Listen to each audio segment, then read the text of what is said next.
الحمد للہ وحدہ لا شریک لہ والصلاة والسلام علی من لا نبی بعدہ اما بعد بسم اللہ الرحمن الرحیم اللہم صلی علی محمد وعلی آل محمد کما صلیت علی ابراہیم وعلی آل ابراہیم انک حمید مجید اللہم بارک علی محمد وعلی آل محمد کما بارکت علی ابراہیم وعلی آل ابراہیم انک حمید مجید عن ابن عباس رضی اللہ تعالی عنہ قال كان اہل الجاہلیۃ یأکلون اشیاء ویترکون اشیاء تقدرا فبعث اللہ نبیہ وانزل کتابہ واحل حلالہ وحرم حرامہ وما سکت عنہ فهو عفو وتلا قل لا اجد فيما اوحی الی محرما على طعام یطعمه الا ان یکون میتا الآیہ او کما قال علیہ الصلوۃ والسلام۔ یہ ایک حدیث ہے حضرت عبداللہ بن عباس رضی اللہ تعالیٰ عنہ سے۔ اس میں یہ روایت بیان کرتے ہیں کہ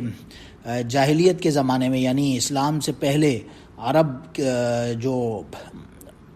زمانہ جاہلیت تھا، اس میں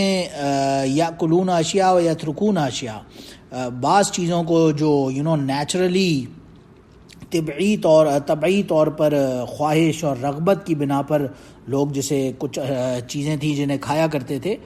اور دیر ور سم تھنگز جو کھانے پینے کے آئٹمز ہوتے ہیں، ان میں کچھ چیزوں کو طبعی طور پر جو نفرت اور گھن کی بنیاد پر ڈسکسٹ کی بنیاد پر اپنے نیچرل ڈسکسٹ کی بنیاد پر نہیں کھایا کرتے تھے، یعنی چھوڑ دیتے تھے یا حرام سمجھا جاتا تھا۔ And that's how their lives were going, and بس زندگی اسی طرح چل رہی تھی۔ پھر فبعث اللہ نبیہ، اللہ سبحانہ و تعالیٰ نے اپنے نبی کو مبعوث فرمایا، یعنی بھیجا، وانزل کتابہ، اور اپنی کتاب نازل فرمائی، واحل حلالہ وحرم حرامہ، اور اس کتاب کے اندر یعنی قرآن کے اندر پھر اللہ سبحانہ و تعالیٰ نے حلال بھی بیان کر دیا اور حرام بھی بیان کر دیا، اور بعض چیزیں ایسی تھیں وما سکت عنہ فہو عفو، کچھ بعض چیزوں کے معاملے میں خاموشی بھی اختیار کی، اور جو چیزیں ظاہر ہے بائی نیم مینشن نہیں کی تو پھر ان کے معاملے میں یعنی مشتبہات جسے کہا جاتا ہے فقہی لینگویج کے اندر، ڈاؤٹ فل چیزیں، ان کے بارے میں جن کے بارے میں خاموشی اختیار کی، تو اس کے بارے میں پھر اللہ سبحانہ و تعالیٰ نے فرمایا ان اللہ غفور الرحیم، معاف کرنے والا بھی ہے اگر وہ کنزیوم کر لی گئی غلطی سے۔ اور اس کے بعد ابن عباس رضی اللہ عنہ نے اس حدیث کے آخر میں یہ آیت قرآن پاک کی تلاوت فرمائی، سورہ انعام کی آیت نمبر 145 جو ہے، قُل لَا أَجِدُ فِي مَا أُوحِيَ إِلَيَّ مُحَرَّمًا عَلَىٰ طَاعِمٍ يَطْعَمُهُ إِلَىٰ آخر الآیہ۔ اس آیت کے اندر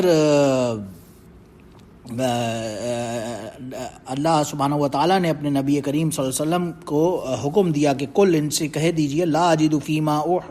بعد اعوذ باللہ من الشیطان الرجیم بسم اللہ الرحمن الرحیم،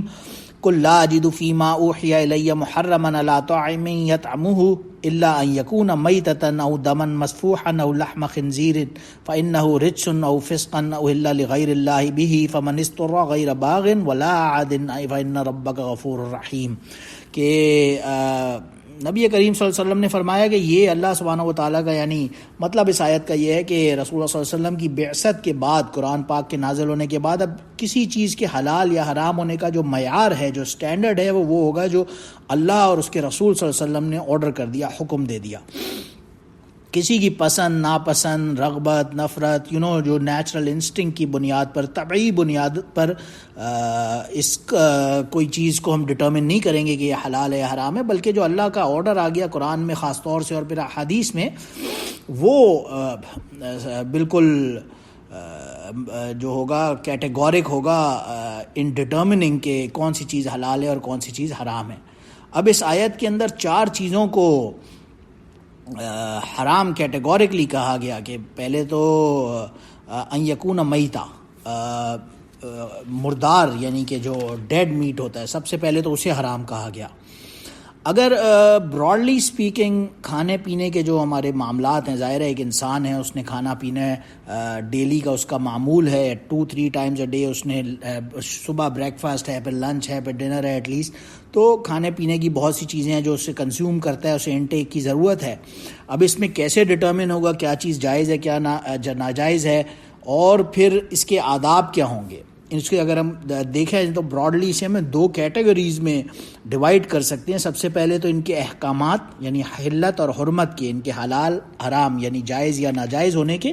اینڈ پھر اس کے آداب وغیرہ بھی.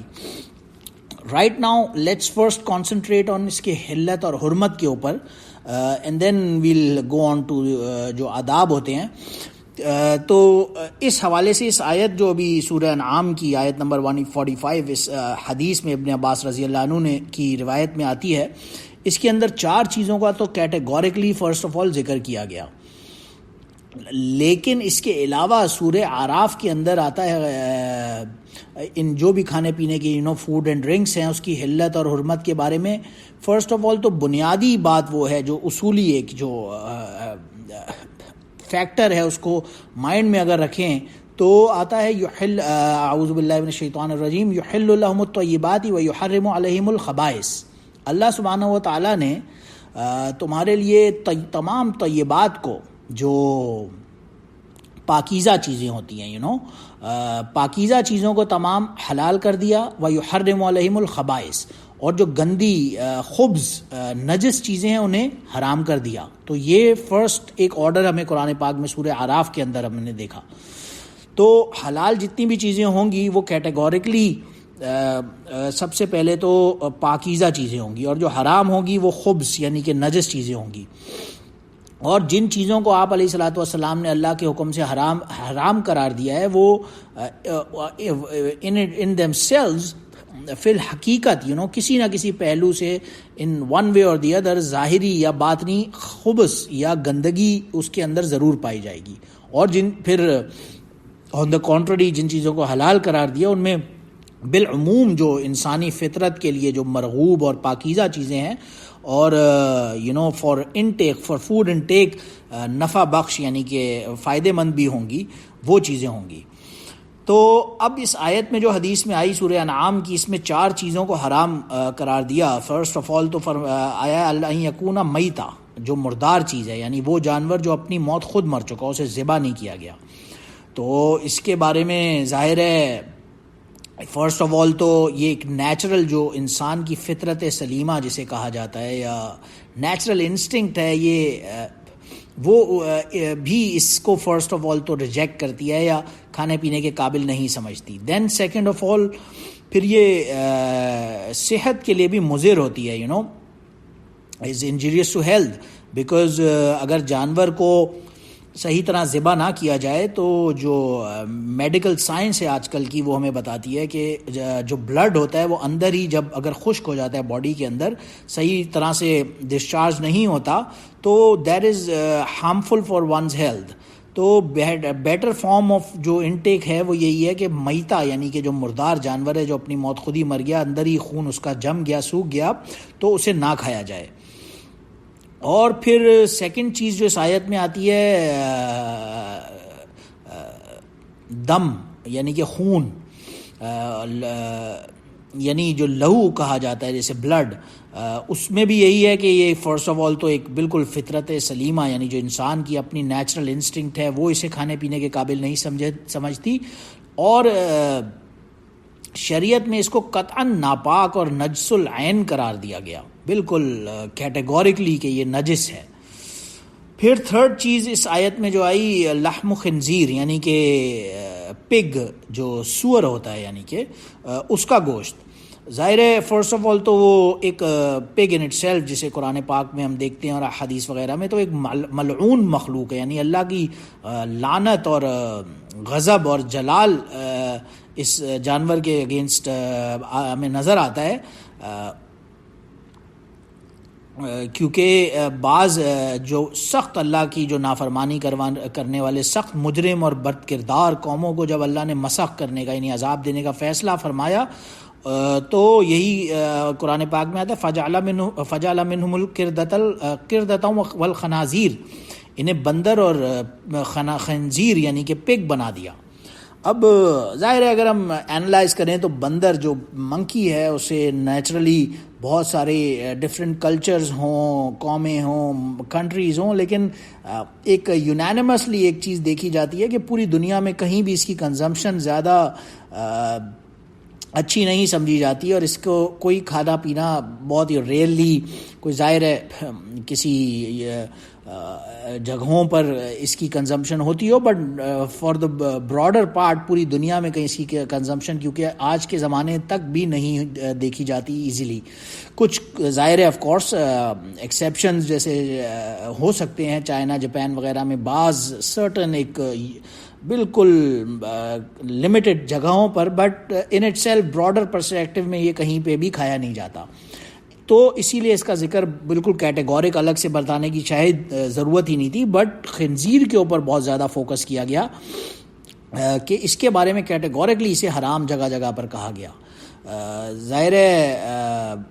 اوور آل یہ تمام کی تمام اس کی اپنے اس کی اگر ہم ڈیٹیل میں جاتے ہیں تو میڈیکل سائنس ہمیں آج کے زمانے میں بھی بتاتی ہے کہ اٹس اے ڈسگسٹنگ اینیمل. اس کے کھانے کے بہت سارے نیگیٹو ایفیکٹس تو اپنی جگہ ہوتے ہی ہیں،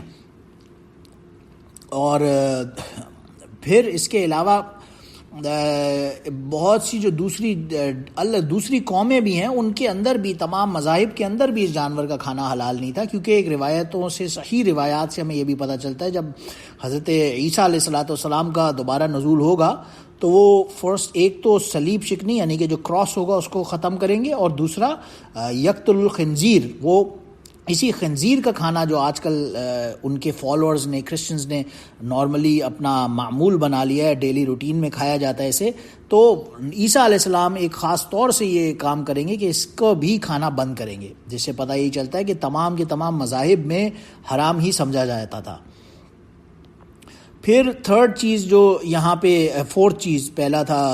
ظاہر میتا، مردار جانور، اور دوسرا خون، بلڈ، اور تیسرا یہ خنزیر، اینڈ دین فورتھ از احل لغیر اللہ، جو اللہ کے نام کے علاوہ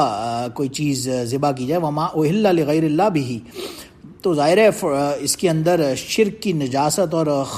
خباثت جو ہوتی ہے، شرک کی، اللہ کے ساتھ ایسوسیٹ کرنے کی، وہ کیونکہ شامل ہو جاتی ہے، جسے اللہ کے نام کے علاوہ ذبح کیا گیا کسی جانور کو،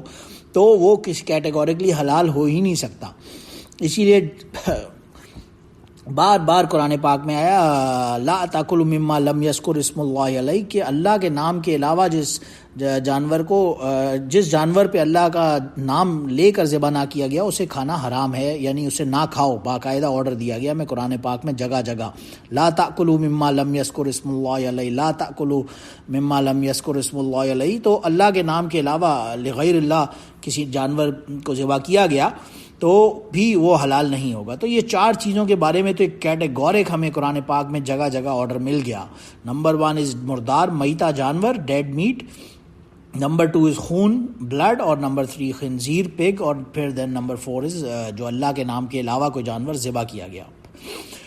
لیکن اس کے علاوہ بھی بہت ساری چیزیں ہیں جن کے بارے میں کنفیوژن ہوتا ہے، تو اس کے بارے میں ایک دوسرا قاعدہ بھی ہمیں حدیث سے پاک میں ملتا ہے. مسلم شریف کی ایک روایت میں ابن عباس رضی اللہ عنہ نقل فرماتے ہیں کہ نہا رسول اللہ صلی اللہ علیہ وسلم عن کل ذی ناب والسباع وکل ذی مخلب من الطیر،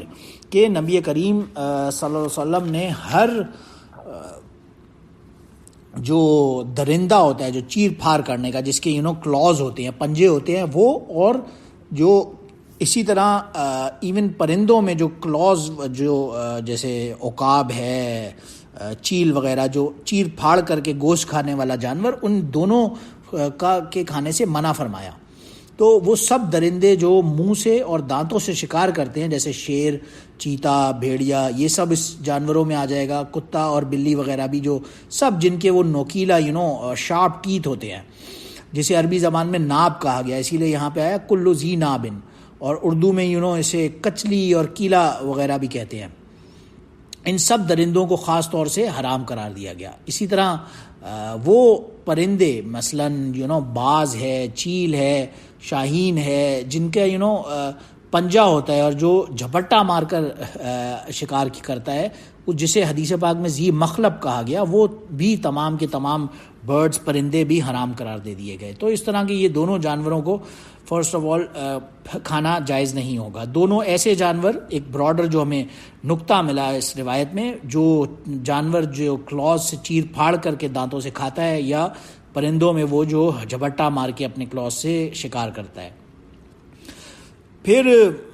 ایک اور روایت کے اندر حضرت خالد بن ولید رضی اللہ عنہ کی یہ بھی آتا ہے، ان رسول اللہ صلی اللہ علیہ وسلم نہا عن اکل اللحوم الخیل والبغار والحمیر، کہ رسول اللہ صلی اللہ علیہ وسلم نے گھوڑوں کو، خچروں کو یعنی میولز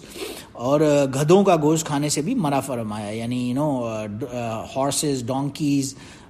میولز وغیرہ کا گوشت کھانا بھی جائز نہیں ہے۔ آلدو بعض روایات سے گھوڑوں کا، ہارسز کا گوشت کھانے سے کی کچھ غالباً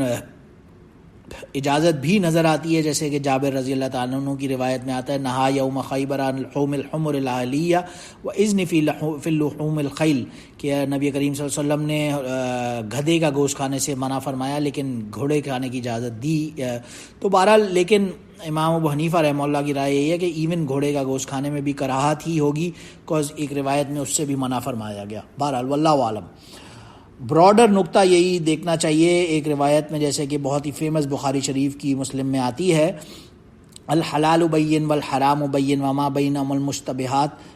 کہ اللہ سبحانہ و تعالیٰ نے حلال بھی کیٹیگورک بیان کر دیا اور حرام بھی کیٹیگورک بیان کر دیا، اور جو کچھ بھی ان کے درمیان مشتبہات ہوگا، جس کے اندر شبہ ہوگا، ڈاؤٹ ہوگا، وہ جو بندہ اس سے بچ گیا وہ سمجھے اس نے اپنا دین پاک کر لیا۔ تو ظاہر ہے اب ایسی چیزوں میں اگر کہیں پہ جو چیزیں تو کیٹیگورک حرام ہوں گی وہ تو کسی صورت بھی جائز نہیں ہوں گی، اور جو چیزوں کے اندر ڈاؤٹ ہو انہیں بھی چھوڑ دینا ہی بہتر ہوگا۔ تو غالباً اب گھوڑے کے اندر ڈاؤٹ اس فارم میں ہو گیا کہ ایک روایت میں آ رہا ہے منع فرمایا، ایک روایت میں آ رہا ہے کہ اجازت دی، تو بیٹر یہی ہے کہ اس کو بھی اوائڈ کیا جائے۔ امام ابو حنیفہ رحمہ اللہ کی یہی رائے ہے۔ بہرحال بعض فقہاء نے اس کی کھانے کی اجازت بھی دی۔ پھر ایک اور چیز جابر رضی اللہ عنہ کی روایت میں آتا ہے نہا عن اکل الحرۃ واکل ثمنھا، کہ نبی کریم صلی اللہ علیہ وسلم نے بلی کے، کیٹ کھانے کے بھی اور اسے بیچنے خریدنے کے، اس کے پیسے وغیرہ کمانے کے بھی سے بھی منع فرمایا، تو اس کا کاروبار کرنا، اسے کھانا یعنی کنزیوم کرنا بھی جائز نہیں ہوگا۔ اور ایک اور روایت میں ابن عمر رضی اللہ عنہ کی آتا ہے کہ نہا رسول اللہ صلی اللہ علیہ وسلم عن اکل الجلالۃ والبانھا، کہ نبی کریم صلی اللہ علیہ وسلم نے وہ جانور جسے جلالہ کہا گیا حدیث میں، جلالہ کا مطلب ہوتا ہے ایون جو اونٹ، گائے، بکری وغیرہ جو حلال جانور ہیں، لیکن بعض اوقات ان کے اندر بھی کچھ ایسی ایک فطرت آ جاتی ہے کہ وہ نجاست اور غلاظت ہی کھانے میں لگ جاتے ہیں، اور ڈسکسٹنگ اگر ایسا جانور ہو جائے کوئی، اس کے بھی گوشت کھانے سے، ایون اس کا دودھ پینے سے بھی نبی کریم صلی اللہ علیہ وسلم نے منع فرمایا۔ تو بہرحال اس سے بچنا ہی بہتر ہوگا۔ پھر ایک اور چیز جو ایک روایت سے ہمیں یہ بھی پتہ چلتی ہے، ابھی واقع اللیثی رضی اللہ عنہ کی، کہ جب نبی کریم صلی اللہ علیہ وسلم نے ہجرت فرمائی مدینہ شریف طیبہ کی طرف، تو اس زمانے میں لوگ اونٹ کی کوہان وغیرہ ہوتی تھی جو اور جو بھیڑ وغیرہ دمبا ہوتا ہے اس کی چکی وغیرہ، اس کو ایسی زندہ جانور کی اسے کاٹ کر کھانے میں بڑا کنزیوم کرنے میں مزہ لے کر اور انجوائے کرتے تھے۔ تو نبی کریم صلی اللہ علیہ وسلم نے خاص طور سے اس چیز سے بھی منع فرمایا کہ ایک زندہ جانور کی باڈی سے کوئی چیز پارٹ اتار لینا، کاٹ کر، گویا ایسے ہی ہے کہ یہ پارٹ جو ہے یہ مردہ ہے، یہ مردار کے حکم میں، تو اس کے کھانے سے بھی سخت نبی کریم صلی اللہ علیہ وسلم نے منع فرمایا۔ اور اس کے علاوہ پھر ایک اور روایت میں آتا ہے کہ نہا عن شریطۃ الشیطان، کہ نبی کریم صلی اللہ علیہ وسلم نے شریطۃ الشیطان والا گوشت بھی کھانے سے منع فرمایا۔ یہ شریطۃ الشیطان کی تشریح کے اندر ایکسپلینیشن میں یہ کہا گیا ہے کہ اس سے مردار جو ذبح کیا ہوا جانور ہے، جس کے اوپر سے صرف کھال کاٹ دی جائے اور گلے کی رگیں پراپرلی کاٹ کر، یعنی اسے پراپرلی ذبح نہ کیا گیا ہو، کسی اور فارم میں اس کو ٹارچر کر کے مارا گیا ہو، یا کسی دوسرے جانور نے اسے چیر پھاڑ کر کے کھا لیا، تو بہرحال ایسی چیز کھانے سے بھی نبی کریم صلی اللہ علیہ وسلم نے منع فرمایا۔ پھر ایک اور جو چیز منع فرمائی وہ نہا عن اکل الذب، گو کا، یہ جسے آرمڈیلو کہا جاتا ہے غالباً، وہ بھی کھانے سے منع فرمایا۔ although ایک دوسری روایت میں آتا ہے کہ نبی کریم صلی اللہ علیہ وسلم نے خود کنزیوم نہیں کیا، لیکن ایک صحابی نے جب کنزیوم کیا تو نبی کریم صلی اللہ علیہ وسلم نے منع فرمایا، تو اس کے اندر بھی بہرحال کراہت کا ہی قول نظر آتا ہے۔ اور پھر کھانے پینے کے علاوہ جو چیزیں خود ان اٹ سیلف تو حلال ہیں، لیکن اب مثال کے طور پر گھی ہے، آئل ہوتا ہے، تو ایک میمونہ رضی اللہ عنہ کی روایت ہے کہ ان فارتن وقعت فی سمن، ان کے گھی میں ایک دفعہ ایسا ہوا کہ چوہا گر کے مر گیا، ایک ریٹ تھا جو اندر گر گیا، اب مر گیا. تو نبی کریم صلی اللہ علیہ وسلم سے پوچھا گیا،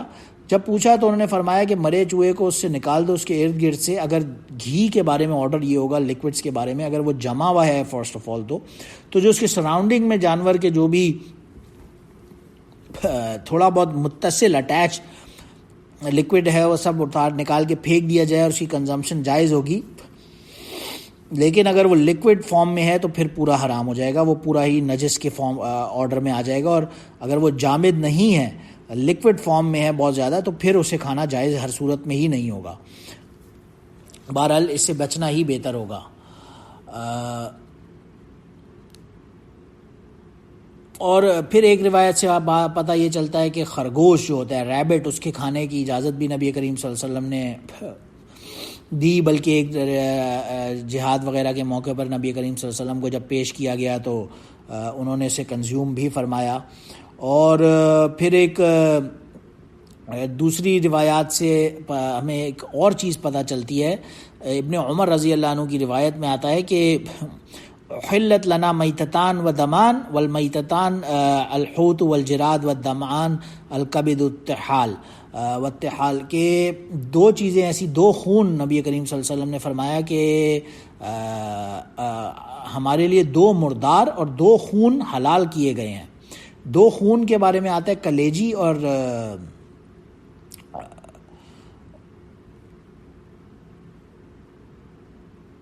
تلی جو غالباً آتی ہے گوشت کے، یعنی ان دونوں کے اندر دو منجمد خون ہوتا ہے. لیکن ان دو چیزوں کی نبی کریم صلی اللہ علیہ وسلم نے ظاہر ہے جانور ذبح کیا سب کچھ کرنے کے بعد حلال طریقے سے، لیکن اب اس کے اندر کلیجی ایک ایسی چیز ہے اور تلی کے جس کے اندر کچھ نہ کچھ بلڈ باقی رہ جاتا ہے، لیکن نبی کریم صلی اللہ علیہ وسلم نے وہ کھانے کی اجازت دی. اور کبد و طحال یعنی کہ مچھلی اور ٹڈی جسے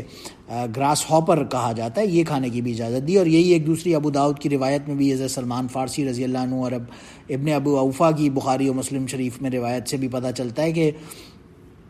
گراس ہاپر جو ہے، ٹڈی وغیرہ، اس کے کھانے کی نبی کریم صلی اللہ علیہ وسلم نے اجازت دی ہمیں.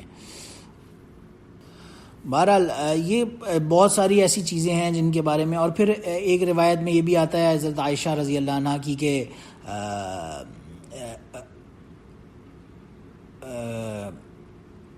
کچھ لوگوں نے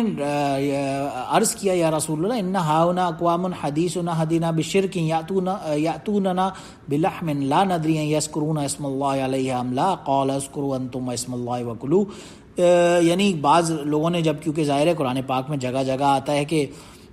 اللہ کے نام کے علاوہ دی ہوئی چیز کھانے سے حرام ہے کہ نہیں کھانی چاہیے، تو اور سورہ انعام کی بھی میں بھی آتا ہے لا تاکلوا مما لم یذکر اسم اللہ علیہ وانہ لفسق، یہ فسق ہے، اس کا سخت گناہ ہے اس کا کھانا. تو ظاہر ہے اتنا ڈر گئے صحابہ، انہوں نے پوچھا. اور ایک پھر بعض ایسا ہوتا ہے کہ ایک دوسرے کے اوپر بھی شک کرنا شروع ہو گئے کہ اس زمانے میں ہوتا تھا لوگ ایک دوسرے کو، اب ظاہر ہے نیا شرک کا زمانہ آیا تھا، لوگ ابھی مسلمان نئے ہوئے تھے، تو کچھ لوگ جو ابھی شرک سے اسلام کی طرف آئے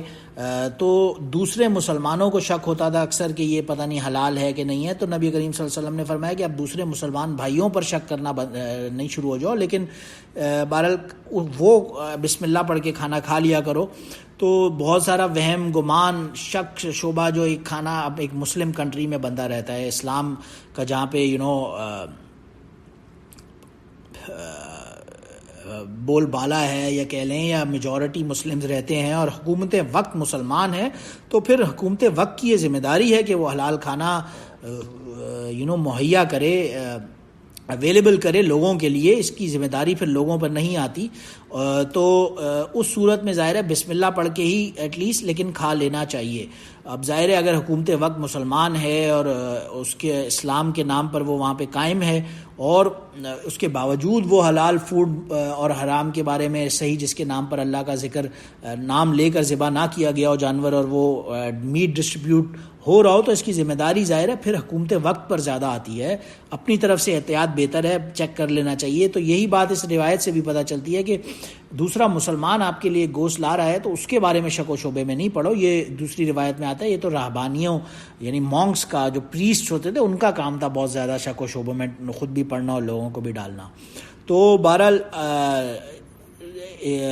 حرام ہونے کا مطلب یہ ہے کہ ایک غیر مسلم کنٹری میں جب بندہ جاتا ہے تو وہاں اس کا بہت زیادہ خیال کیا جائے, احتیاط کیا جائے کہ ایسی چیز ظاہر ہے جو میجورٹی اویلیبل ہی نہیں ہے مارکیٹ میں تو اس کے بارے میں تو پتہ ہے کہ یہ حلال نہیں ہے, وہ کھانے سے ہر صورت میں بچنا ہی ایک مسلمان کے لیے بہتر ہوگا. اور پھر وہ تمام اشیاء جو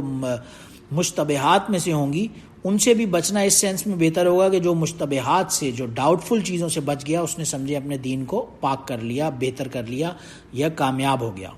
تو دعا ہے اللہ سبحانہ و تعالی ہم سب کو صحیح معنوں میں جو حلال اور حرام ہے اس کی پہچان عطا فرمائے, اور جو حلال چیزیں ہیں ان کو کنزیوم کرنے کی اور جو حرام چیزیں ہیں ان سے بچنے کی توفیق عطا فرمائے. وآخر دعوانا ان الحمد للہ رب العالمین. سبحان ربک رب العزت عما یصفون وسلام علی المرسلین والحمد للہ رب العالمین. سبحانک اللہم وبحمدک اشہد ان لا الہ الا انت استغفرک واتوب الیک.